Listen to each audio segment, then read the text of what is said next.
Wait, you? You're my blind date? I never thought we'd meet like this. Why did you disappear without telling me? I never thought we'd meet like this. Why did you disappear? Because you deserve better. You never gave me the chance.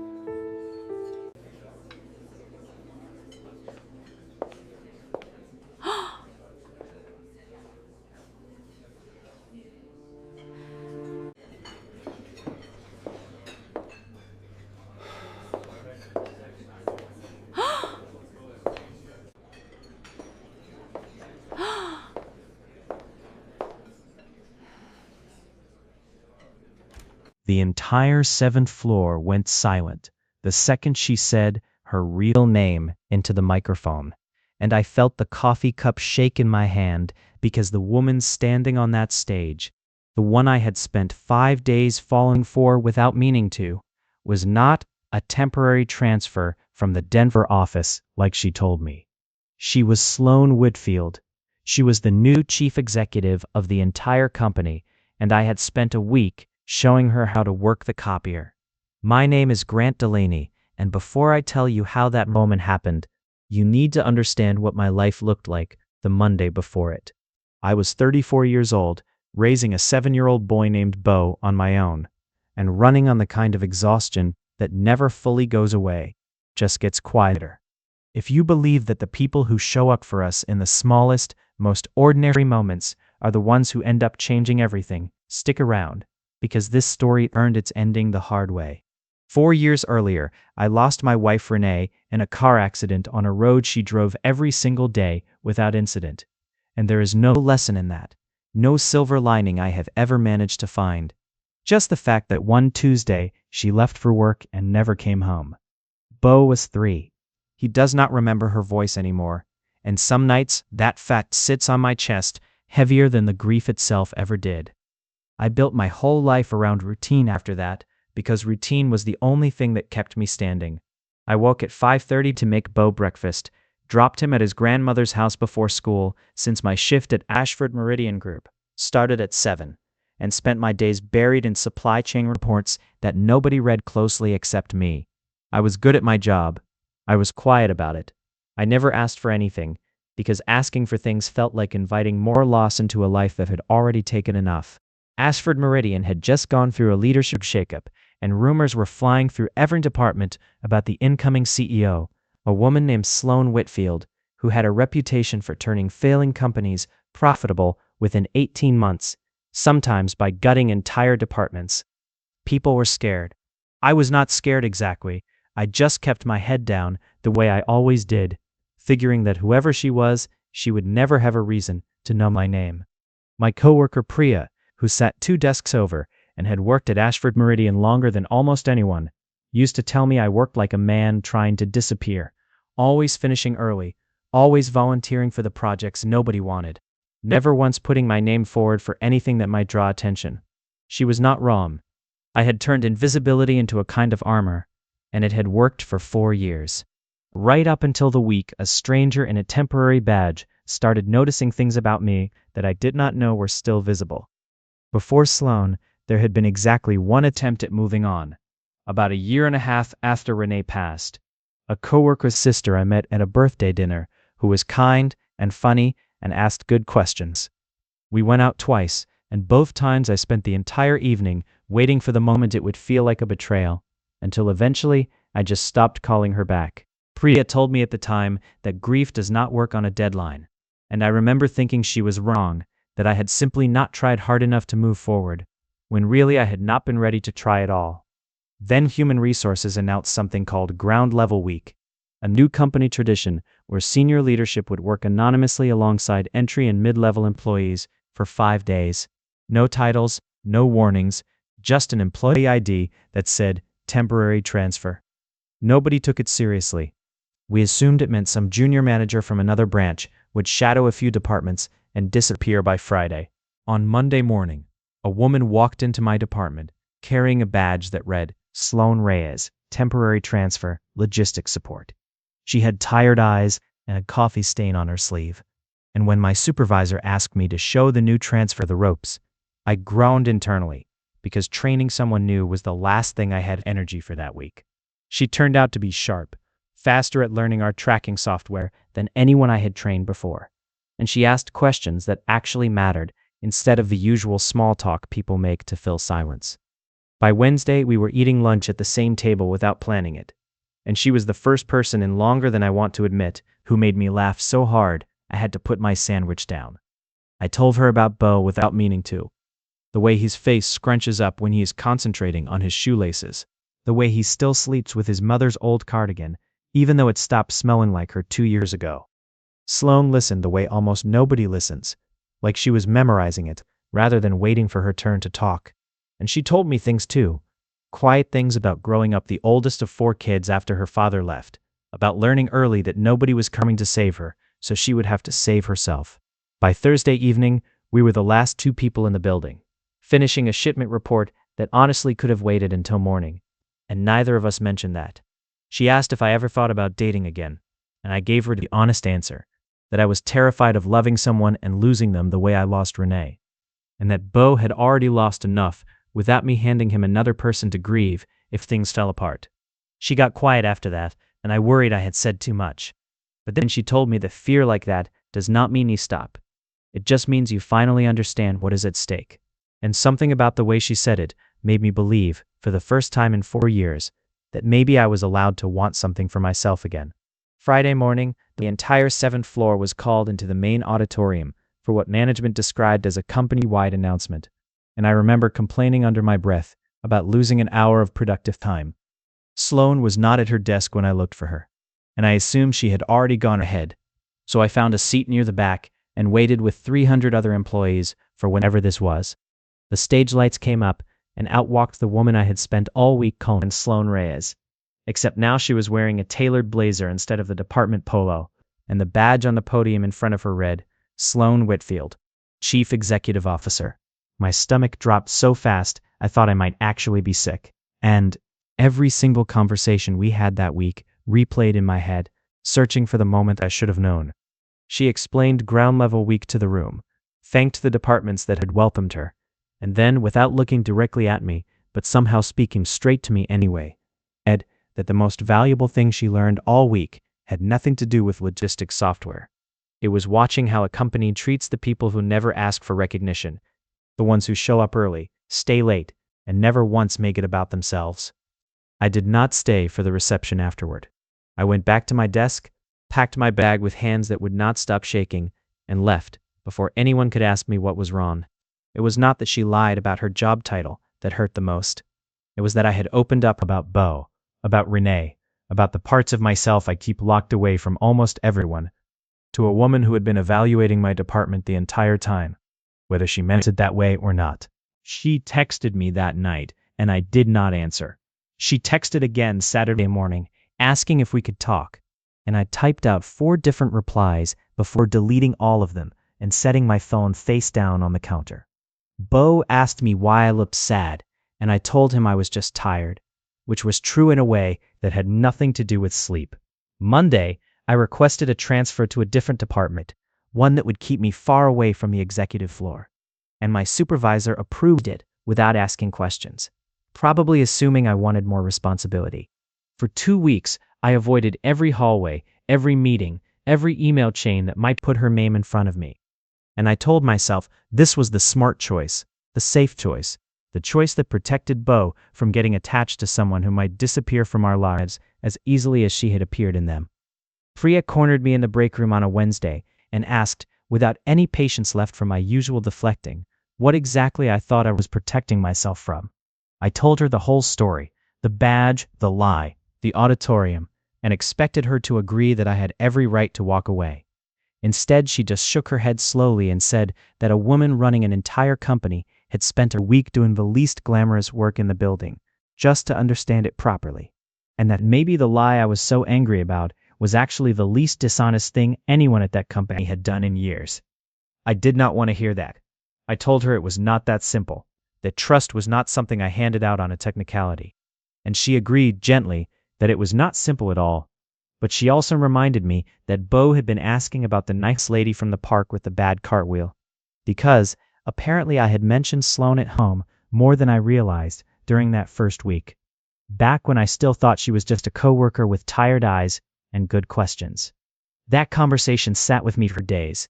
I kept catching myself rehearsing what I would say if she reached out again. Half of me hoping she would, half of me terrified that if she did, I would say yes to something I was not ready to survive losing a second time. In his own 7-year-old way, kept asking why the lady from the copier room did not come around anymore. And every time I changed the subject, I felt a little more like a coward, hiding behind his questions instead of answering my own. Here's where I want to pause the story for a second, because if you have ever protected your heart so carefully that you accidentally locked out something good along with the bad, I would love to hear about it in the comments. And if you're still with me, go ahead and subscribe, because the next part of this is the reason I am telling it at all. Our department was called into an emergency meeting about a shipment contract that had fallen through with one of our biggest clients, a mistake that traced back to a decision made months before Sloan ever arrived. The room was tense.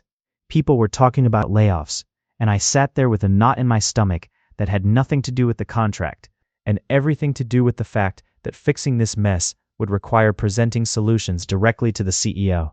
I built the recovery plan myself over one sleepless weekend, staying up after Bo went to bed, running numbers until my eyes blurred. Because if there was one thing I still knew how to do when everything else felt uncertain, it was work.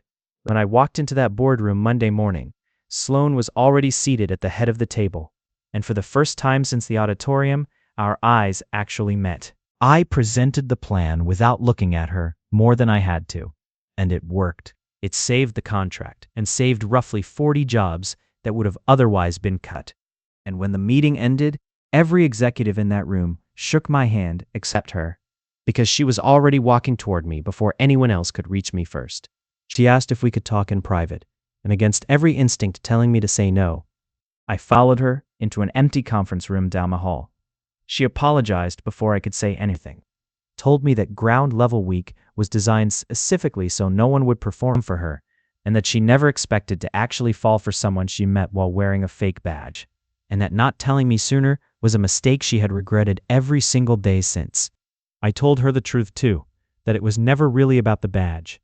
It was about the fact that I had spent 4 years building walls, specifically so nothing could ever surprise me like Renee's death had, and that letting her in, even for 1 week, had cracked something open that I was not ready to feel crack open again.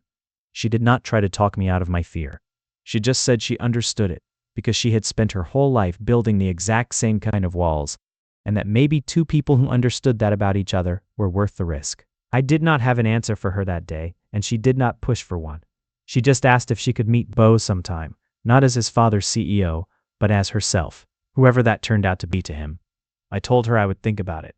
And for the first time in weeks, I actually meant it. It took me another month to say yes, a month of watching how she carried herself in the office, never once using her position to make my life easier or harder, treating me exactly the same as she had during that first week, when she thought I had no idea who she was.